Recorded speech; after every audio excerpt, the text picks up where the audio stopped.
आपका सब काम पूरा हो जाएगा, कोई चाह बाकी नहीं रहेगी, कोई काम बाकी नहीं रहेगा। अभी से रटना शुरू कर दो भगवान का नाम, राधा राधा कृष्ण कृष्ण हरि हरि।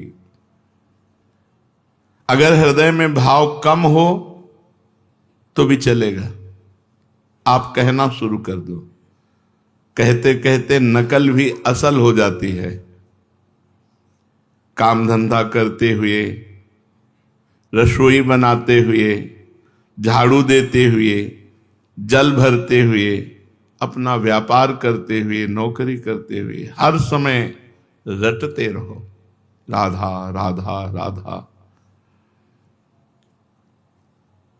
नियम अगर आप ले लें कि 5 मिनट में एक बार भगवान का स्मरण करेंगे, अर्थात कोई भी 5 मिनट खाली नहीं जाने पाएगा। अगर ये कर सको तो बहुत जल्दी 24 घंटे भजन होने लगेगा। हमको केवल दिमाग में ये रखना कि कोई भी 5 मिनट बिना सुमिरन के नहीं निकलना चाहिए। एक बार राधा बोले 5 मिनट की फुर्सत, फिर एक बार राधा बोले 5 मिनट की फुर्सत। चाहे जो काम कर रहे हो 5 मिनट में एक बार राधा बोल दो, फिर इसका कमाल देखो, आप अपने जीवन का परिवर्तन देखो, फिर आप अपनी कामनाओं की पूर्ति का वो मंगलमय महोत्सव देखो। करके तो देखो। बड़े बड़े कठिन काम कर रहे हैं लोग, धन प्राप्ति के लिए, मान प्राप्ति के लिए, यश प्राप्ति के लिए और लेकिन हम तुमसे कह रहे हैं कि नाम जप करके देखो। कोई भी काम कर रहे हो 5 मिनट में एक बार रुक जाओ राधा, फिर काम शुरू कर दो। 5 मिनट में फिर बोलो राधा, और जब खाली समय हो तो हर समय राधा राधा। कोई चाह बाकी नहीं रह जाएगी, सब चाहें पूरी हो जाएंगी। फिर तुम्हारे लिए कोई कर्तव्य नहीं, इसी से भगवत प्राप्ति हो जाएगी। यदि 5 मिनट आपके एक दिन खाली चले गए, आपने नाम जप नहीं किया, तो उस दिन उपवास करो। हमारा नियम टूट गया तो नियम में आ जाओगे। 5 मिनट में एक बार राधा और सब कामनाओं की पूर्ति, इसी से भगवत प्राप्ति। खाली समय में खूब नाम जप करो, और जब आप कार्यरत हो तो हर 5 मिनट में रुक कर एक बार राधा बोलो। यदि 5 मिनट क्रॉस हो गया, आपने राधा नहीं जपा, तो उस दिन उपवास करो, अन्न नहीं पाएंगे। आज हमारा नियम टूट गया।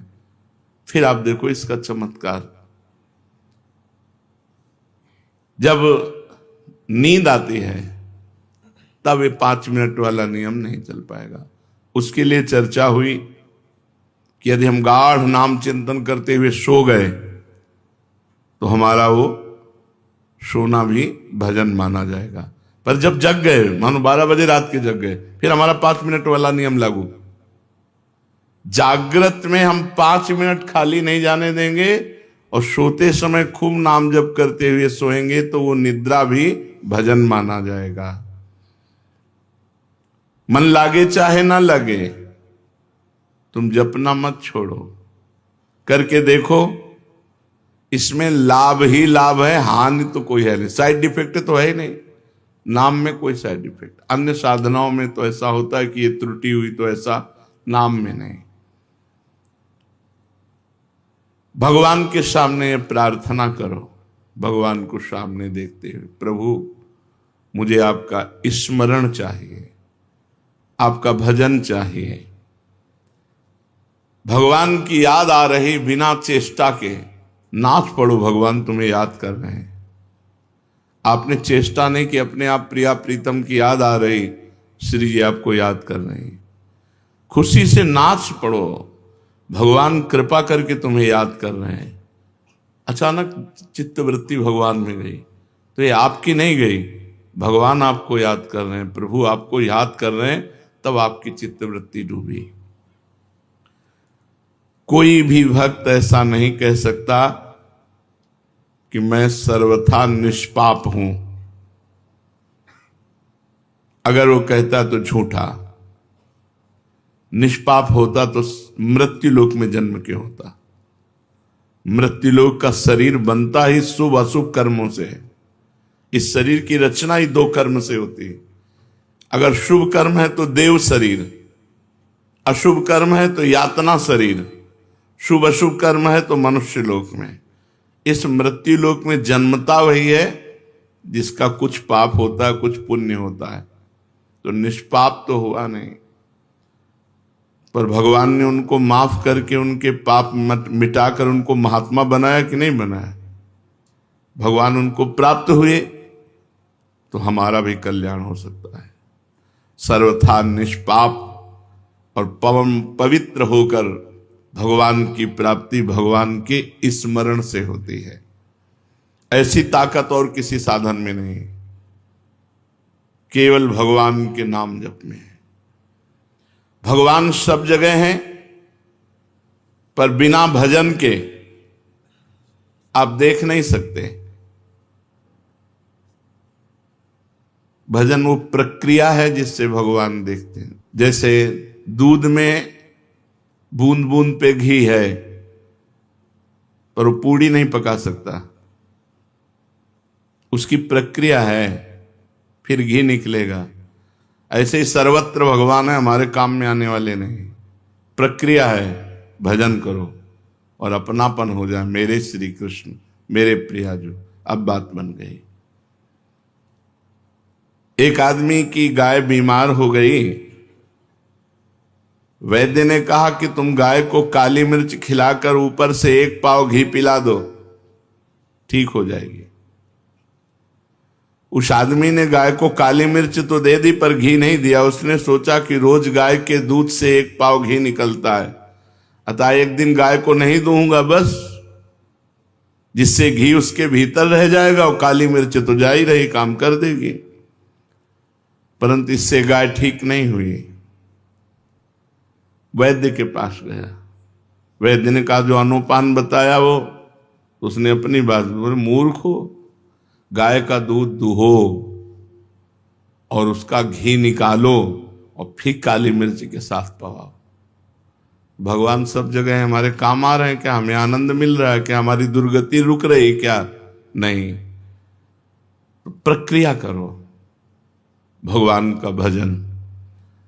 सबके हृदय अछत अविकारी, सकल जीव जगदीन दुखारी, तहां वेद अस कारण राखा, भजन प्रभाव संत श्रुति भाखा। सर्वत्र भगवान है, पर सबके हृदय में अछत अविकारी परमात्मा होते हुए सब दीन है, दुखी है, चिंतातुर है, मृत्यु को प्राप्त हो रहे हैं। क्यों?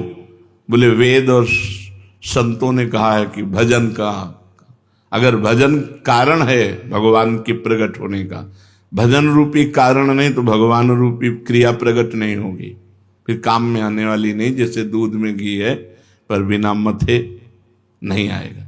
दूध को औंटना होगा, दही जमाना होगा, मथना होगा, मक्खन निकाल, फिर घी आएगा। ऐसे ही संत संग करना होगा, अच्छे आचरण करने होंगे, खूब नाम जप करना होगा, तब भगवत साक्षात्कार होता है। भगवान सब जगह रहते हुए भी हमें आनंद नहीं मिल रहा। आनंद मिलेगा, उनका स्मरण करो, बेड़ा पार हो जाएगा। जहां से चाहो वहां से प्रकट कर सकते हो। देखो प्रहलाद जी ने खंभे से प्रकट कर दिया नरसिंह भगवान को, कुत्ते से प्रकट कर लिया नामदेव जी ने। जहां से चाहो भगवान को प्रकट, एक नाथ जी ने गधे से प्रकट कर लिया। जहां चाहो वहां भगवान प्रकट कर लो, तुम्हारे पास भजन होना चाहिए। गोपिकाओं ने तो सर्वत्र प्रकट कर लिया, जित देखूं तित श्याममयी है। उनको याद करो, उनका भजन करो। पापी या पुण्यात्मा कैसा भी क्यों न हो, केवल भगवान के नाम जप करने से उसे शांति मिल जाएगी, परम शांति। गाय का दुहना, उसमें दही मथना और बड़े, उसमें तो बड़ी मेहनत है। इसमें तो केवल राधा राधा राधा राधा राधा राधा। इसमें मेहनत नहीं है, केवल याद करना है, हमें और कुछ नहीं करना। भगवान की याद करनी, स्मृति, भगवान का सुमिरन। यद्यपि भीतर में राग द्वेष है, काम क्रोध है, मोह मद है, ये वृत्तियां रहने के कारण सच्चा भजन नहीं होता। फिर भी आप बार बार भजन कीजिए, बार बार नाम जप कीजिए।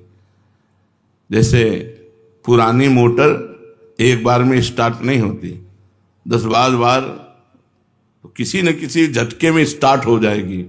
ऐसे ही हम बार बार राधा राधा राधा राधा, तो किसी में एक में कनेक्शन मिल गया, स्टार्ट हो गया राधा राधा राधा राधा राधा राधा। भगवत प्राप्ति का सबसे सरल उपाय है भगवान का नाम जप, और वो भी व्याकुलता पूर्वक। तद्विस्मरणेन परम व्याकुलते, अगर थोड़ा भी छूटे तो हृदय में व्याकुलता हो जाए। ये सब साधनों में महान साधन है। इससे पापी, पुण्यात्मा, मूर्ख, विद्वान, जवान, बूढ़ा, स्त्री, पुरुष कोई भी कर सकता है, सबके लिए छूट है। भगवान का नाम जप रूपी साधन सबसे तेज साधन है। ज्ञान योग, कर्म योग, भक्ति योग आदि कोई उपाय समझ में ना आए तो कोई जरूरत नहीं, बस केवल तुम हृदय से पुकारो, हे प्रभु मैं आपको भूल न जाऊं, और खूब नाम जप करो। मंत्रों में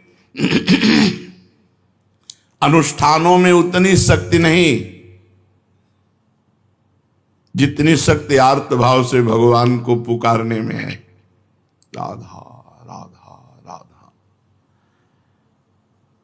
तुम बीमार हो, तुम्हारी बीमारी मिट जाएगी, तो तुम्हारी नहीं मिटी तो हमारी क्या मिट जाएगी। ले, जिसे कहे कि तुम बीमार हो, इसमें लिखा है सब बीमारी तुम्हारी मिट जाएगी। तुम्हारी किडनी फेल है, डायलिसिस होता है, बीमार हो तो तुम्हारी बीमारी। हम हर समय खूब आनंदित रहते हैं, श्री जी के बल से खूब प्रसन्न रहते हैं। कभी हमको शोक, दुख, एक सेकंड के लिए चिंता नहीं होती कि मैं बीमार हूं। वृंदावन में बैठा हूं, झूठ थोड़ी बोलूंगा, एक सेकंड के लिए कभी गम नहीं होता कि मेरी किडनी फेल है, मैं बीमार हूं। हर समय उत्साह, आनंद। रामबाण सब रोगों की एक औषधि, भगवान का नाम। गोस्वामी तुलसीदास जी महाराज, जासु नाम भव भेषज हरन घोर त्रयशूल, जिसका नाम दैहिक दैविक भौतिक तापों का नाश करने वाला और भव रोग की अचूक रामबाण औषधि नाम। जासु नाम भव भेषज हरन घोर त्रिशूल। कल्याण की प्राप्ति का, मोक्ष की प्राप्ति का सुगम सीधा उपाय, भीतर से नाम जप करते रहो, अंदर ही अंदर नाम जप करते रहो। आपका कल्याण होगा होगा होगा। 3 बार कह रहे हैं, नहीं तो मैं आपका अपराधी। देखो महापुरुषों के वचन, आप हृदय से भगवान का नाम जप करो। पापी हो, पुण्यात्मा हो, जवान हो, बूढ़े हो, विद्वान हो, मूर्ख हो, स्त्री हो, पुरुष हो, पुरुष नपुंसक नारीवा, जीव चराचर कोई, सर्व भाव भज कपट तजी, मोहि परम प्रिय सोई। भगवान कह रहे, गोस्वामी जी कह रहे हैं, भगवान शंकर को साक्षी करके कहता हूं, हमारी जबान गर जाए यदि मैं झूठ बोलूं। मुझे जो कुछ आज तक प्राप्त हुआ है तो राम मां, ये 2 अक्षर राम नाम से प्राप्त हुआ है। हरिवंश महाप्रभु कहते हैं, रसना कटो जो अन रटो, निरखी अन फुटो नयन, श्रवण फुटो जो अन सुनो, श्री राधा जस बहन। जो कुछ है सब राधा राधा। तुम भीतर से नाम जब शुरू करो, आपका कल्याण होगा होगा होगा। नहीं होगा तो मेरे को दंड देना, मैं अपराधी हूं, मैं आपका अपराधी हूं। देखो महापुरुषों ने कहा, मेरी सौ भैया कृष्ण गुण संच, तुम्हें हमारी कसम है, तुम कृष्ण के नाम गुणों का गायन करो, यही परलोक सकल सुख पावत। इस लोक में और परलोक में समस्त सुख तुम्हें प्राप्त हो जाएंगे। गोविंद दुहाई भाई जुन सेवो श्यामा हरि। तुम्हें गोविंद की कसम है, यदि श्यामा श्याम का सेवन न करो, सुमिरन न करो। ये बड़े बड़े महापुरुष। कलयुग से बचना है तो हरदम भगवान का नाम जपना है, नहीं तो मार डालेगा। कलयुग की बहुत कुचाल बुद्धि को भ्रष्ट कर देता है। अगर वो नाम जापक तो उसके विचार आते, नहीं मैं ऐसा नहीं कर सकता। अरे नहीं करो यार, नहीं, मुझे जेल हो सकती है, मुझे मार पड़ सकती है, मुझे फांसी की सजा मिल सकती है, मैं ऐसा नहीं। भजन तत्काल परिणाम दिखाता है, ऐसा मत करो। और जो भजन विहीन है, जो होगा देखा जाएगा। अब क्या देखने लायक, हथकड़ियों से जकड़ करके।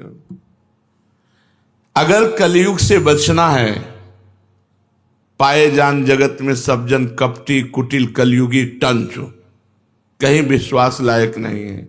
विश्वास है तो भगवान का, मनुष्य का। कलयुग में मनुष्य पर विश्वास, जिससे विश्वास करके साथ जाओगे वही तुम्हारा गला घोंट देगा, वही तुम्हारे साथ अभद्र व्यवहार कर देगा। कलयुगी जीव पाए जान जगत में सब जन कपटी कुटिल कलयुगी टंचु। कलयुग बुद्धि भ्रष्ट कर देता है। अगर कलयुग के पापों से बचना है, कलयुग की चाल से बचना है, तो हरदम भगवान का नाम जप करते रहो। विश्वास कर लो, ईश भजन सारथी सुजाना। जैसे ड्राइवर बढ़िया हो तो गाड़ी बहुत बढ़िया सुरक्षित लक्ष्य तक पहुंच जाएगी। मनुष्य शरीर रथ है, इंद्रियां घोड़े हैं, मन इनकी घोड़ों की लगाम है और बुद्धि इनका सारथी है। और ईश भजन सारथी सुजाना, जो खूब भजन करता है उसका सारथी बहुत सुजान है, वो बचा लेगा। नहीं यार ऐसा नहीं करना, वो बचा लेगा। अगर बुद्धि भ्रष्ट है फिर वो नष्ट कर देगी। इसलिए कलयुग की चाल से बचने के लिए जिते विनायक शुभ अशुभ विघ्न करे नहीं कोई, विघ्न करे नहीं कोई, डरे कलिकाल कष्ट भय, हरे सकल संताप हरस हरिनाम जपत जय। विजय को प्राप्त होता है भगवान नाम जापक। कलयुग थर्राता है, अपनी कोई भी कुचाल भजन करने वाले के ऊपर नहीं कर सकता। चलते फिरते, उठते बैठते, रात में दिन में, काम करते समय, हर समय व्याकुलता पूर्वक हृदय से भगवान के नाम का जप करो। अनंत जन्मों के सब पाप भस्म हो जाएंगे, तब तुम्हें आनंद मिलेगा। अभी भजन में आनंद नहीं मिलेगा। अगर मिल रहा है तो तुम्हारे पाप नष्ट हो चुके हैं, नवीन पाप होने न पावे और आगे बढ़ो। देखो फिर आनंद मूर्ति भगवान तुम्हारे सामने झलकने लगेंगे। भजन करने वाले के भावना में प्रभु आने लगते हैं। वो सुंदर रूप, बस उसको फिर और कुछ सुहाई नहीं देता। जब तक ये स्थिति ना आवे तब तक भजन करते रहो, मन मार के करते रहो, बिना स्वाद के करते रहो, बिना भाव के करते रहो, पहुंच जाओगे। अपनी निर्बलता और भगवान की कृपा शक्ति पर विश्वास रखो। अनुभव करो कि मैं निर्बल हूं, मेरी सामर्थ्य नहीं की। इत बौना आकाश फल, बौना आकाश फल कैसे प्राप्त कर सकता है? मैं निर्बल हूं, लेकिन मेरे प्रिया जो बहुत कृपालु हैं, मेरे प्रभु बहुत कृपालु है। अपनी निर्बलता का अनुभव और प्रभु की कृपा पर विश्वास, ये दो बातें हैं और नाम जप हो रहा है तो विश्वास कर लो, तुम्हारे काम क्रोध लोभ मोह मद मत्सर सब मिट जाएंगे। अपनी निर्बलता का और भगवान की कृपा का और नाम जप, ये भाव का विषय है। अपने में बल का अभिमान ना होने पावे। जैसे उफनते हुए दूध में ठंडा पानी डालो तो वो शांत हो जाता है, ऐसे ही नाम जापक के काम क्रोध लोभ मोह मद ये सब शांत होने लगते हैं। जितना अधिक नाम जप करोगे उतनी शांति प्राप्त होती चली जाएगी। अगर भगवान में प्रेम चाहते हो तो भगवान की शरण में होकर भगवान का नाम जप करो। कहते रहो प्रभु मैं आपका हूं, प्रभु मैं आपका हूं। जो काम वर्षों में नहीं हुआ वो बहुत जल्दी एकाएक हो जाएगा। तुम केवल नाम जप का नियम लो, बहुत जल्दी लाभ मिलता है नाम जप से, बहुत जल्दी। भगवान के चरणों में पड़ जाओ, निश्चिंत हो जाओ, भगवान की कृपा तुम्हें घेरे हुए है, बस तुम केवल नाम जप करते रहो। काम तो बस इतना ही है, भगवान की शरण में होकर नाम जप करना, इतने से सब बेड़ा पार हो जाएगा। तुम्हें पता है भगवान में भी एक कमजोरी, जो सच्चे हृदय से भगवान का हो जाता है, भगवान उसे कभी छोड़ नहीं सकते, चाहे जितना बड़ा पाप कर ले। ये भगवान की कमजोरी है। यहां कह रहे हैं भगवान की बड़ी भारी पोल तुम्हें बता रहे हैं, जो सच्चे हृदय से हम तो प्रिया दो। अब उससे बड़े अपराध बन गए, बड़े पाप बन गए, भगवान उसे छोड़ नहीं सकते। सूरदास जी ने एक पद में लिखा है, विमुख भये निमिषो न अकृपा, जब चित्ते तब वैसे। भगवान की तरफ पीठ करके संसार में चला गया, मनमानी आचरण किया, फिर होश आया, फिर लौटा तो देखा कि प्रभु अकृपा ने की, वैसे ही करुणा की हुई, वैसे ही प्यार, वैसे ही दुलार। भगवान की बड़ी भारी पोल है कमजोरी, जो सच्चे हृदय से कह देता है प्रभु मैं आपका हूं, प्रभु उसे कभी छोड़ नहीं सकते। यह बात पक्की समझ लो, प्रभु में एक कमजोरी है, वो छोड़ नहीं सकते। अरे बड़े दयालु, कृपा सिंधु, दया सिंधु, ऐसे थोड़ी कहे गए हैं। अगर आप सच्चे हृदय से पुकारो तो बहुत जल्दी आपके नेत्र गोचर हो जाएंगे। कौन चाहता है भगवान से मिलना? हृदय से देखो, हृदय से हम भोग भोगना चाहते हैं, हम अच्छा खाना चाहते हैं, चैन से सोना चाहते हैं, हम जो चाहें वो मिलता रहे। भगवान की चाह हो गई जिनको, उनको भगवान न मिले, ऐसा हो कैसे सकता है? भक्त जहां कहीं भी, चाहे धीरे से बोले, चाहे जोर से बोले, चाहे मन से बोले, भगवान अपने कानों से सुनते रहते हैं उसकी बात। मन ही मन वो भगवान से बात कर रहा तो भगवान मन में बैठ के सुन रहे हैं, वाणी से कह रहा है तो भगवान पास बैठ के सुन रहे हैं। भगवान तुम्हारी बात सुन रहे हैं, विश्वास करो। ऐसा कभी मत सोचो कि मैं जो बोल रहा हूं भगवान नहीं सुन रहे।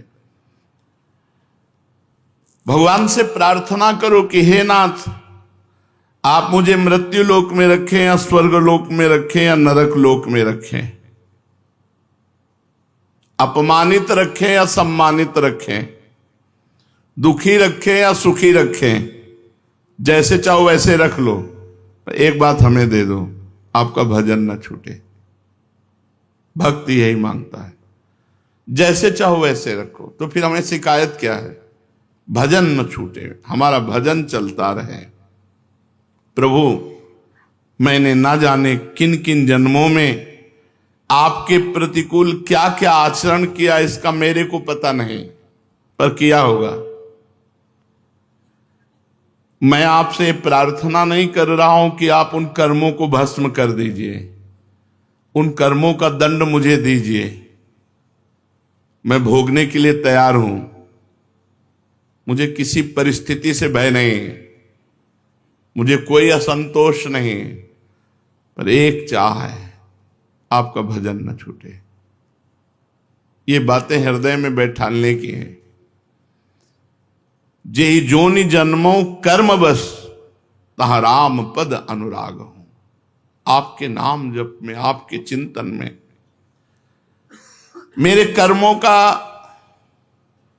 बहुत बड़ा रजिस्टर होगा, क्योंकि अनंत जन्म हो गए इस माया में। न जाने कौन कौन से पाप कर्म किए, किस किस परिस्थिति के परवश होकर क्या क्या कर्म किए। उन संपूर्ण कर्मों से सर्वथा रहित करने के लिए मैं आपसे प्रार्थना नहीं कर रहा। कि आप हमारे अनंत जन्मों के पाप नष्ट कर दो, सब कर्म हटा दो, मैं एकदम सुखी हो जाऊं। नहीं, मुझे दुखी रखो, मेरे कर्म के अनुसार दंड दो, पर आपकी याद बनी रहे, आपकी स्मृति बनी रहे, आपका विधान समझकर मुझे किंचन मात्र दुख नहीं होगा। और आपके विधान को समझने की शक्ति भी मेरे में नहीं, आप ही देंगे। तो हे नाथ, आज से बुद्धि लगाना बंद, केवल मैं आपकी तरफ देखूंगा। विपत्ति आएगी तो आपकी तरफ देखो, आपने भेजा है, स्वागत है, आओ विपत्ति। संपत्ति आएगी तो आपने भेजा है, स्वागत है। पर इस विपत्ति संपत्ति के चक्कर में आप ना छूट जाएं, मैं देखूं आपकी तरफ ही, आपका ही सुमिरन करूं। हे नाथ, न मुझ में समता है, न मुझे तत्वबोध है। आप चाहें तो मुझ जैसे नीच को ऐसा बना सकते हैं कि मैं दुनिया का उद्धार कर दूं, मेरा उद्धार। आप चाहें तो मुझ नीच को ऐसा बना सकते हैं कि मैं दुनिया का उद्धार कर दूं। इसलिए मेरे स्वामी, मैं केवल आपका भजन चाहता हूं, केवल आपका चिंतन चाहता हूं, आपका स्मरण चाहता हूं। भगवत स्मरण समस्त साधनों का सार है। भगवान को जो याद कर रहे हैं, उनके जन्म के अमंगल नष्ट हो रहे हैं। बहुत बड़ा हिसाब रखा हुआ, सब नष्ट होता जा रहा है। लाभ ही लाभ उनके जीवन में, हानि शब्द है ही नहीं। सत्संग की बात को पकड़ लो, भगवान के नाम जप स्मृति से बढ़कर कोई साधन नहीं, सबकी सार बात है। हर समय जो नाम जप करता है, उसका नाम जप करते हुए शरीर छूटता है और भगवान को प्राप्त होता है। हमें अभ्यास अंतिम निर्णय के लिए करना है। अंतिम निर्णय का पता नहीं कब श्वास छूट जाए, इसलिए हर श्वास में हम नाम जप करते हैं। अपनी बुद्धि मत लगाओ, नाम जप कर रहे हैं, ये तो नहीं बदला हमारा, ये तो ठीक नहीं हुआ, हमारे अंदर ये विकार है। शंका मत करो, बस तुम प्रभु के होकर उनका नाम जप करो। कोई भी काम करो, कहीं भी जाओ, किसी भी देश विदेश में जाओ, बस भगवान का नाम पकड़ लो। भगवान के याद करने मात्र से मनुष्य संसार बंधन से छूट जाता है। यस्य स्मरण मात्रेण जन्म संसार बंधनात् विमुच्यते, नमस्तस्मै विष्णवे प्रभु विष्णवे। भगवान को याद जो करते हैं वो सिद्ध हो जाते हैं, उनके सारे कार्य सिद्ध हो जाते हैं। भगवान को जो बार बार नमस्कार करते हैं, प्रणाम करते हैं, भगवान की शरण में होते हैं, नाम जप, इससे बड़ा कोई साधन नहीं।